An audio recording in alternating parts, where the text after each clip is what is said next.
Big decision today in the mysterious case of a woman who was found dead near her severed foot.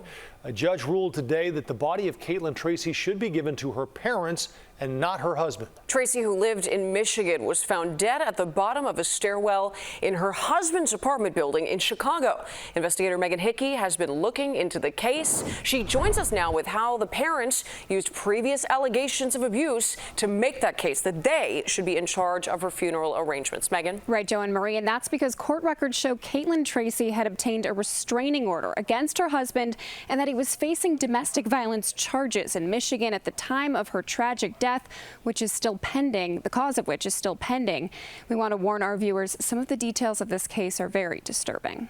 The police report from October 27th says it was a severed foot that was first discovered in the stairwell by a resident at this South Loop apartment complex. Police would discover the body of 36-year-old Caitlin Tracey at the bottom of the stairs. It was her husband's apartment building, and he had contacted police the day before to say she was missing, according to court records. He was held for questioning for 2 full days, but released without charges, which is why we're not naming him at this point.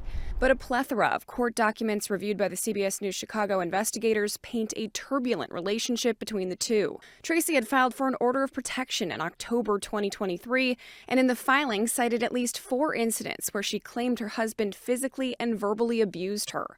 "I'm seeking an emergency order of protection because I am fearful for further abuse," Tracey wrote. Tracey later withdrew the petition after her husband threatened to sue her for defamation and libel, according to court records.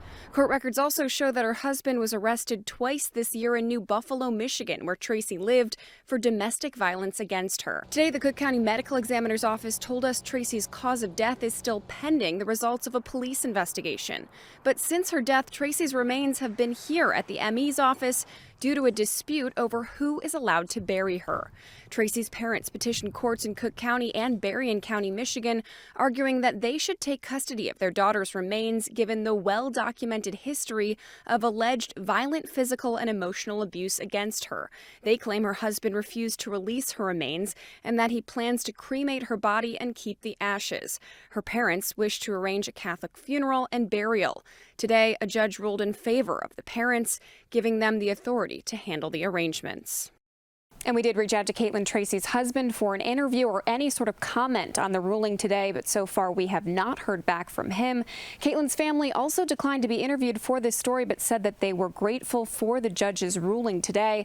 Meanwhile, the mystery continues. The medical examiner's office tells us they currently do not have a timeline for when the cause of death will be released. In the newsroom, Hickey, CBS News Chicago Investigators. Megan, thank you.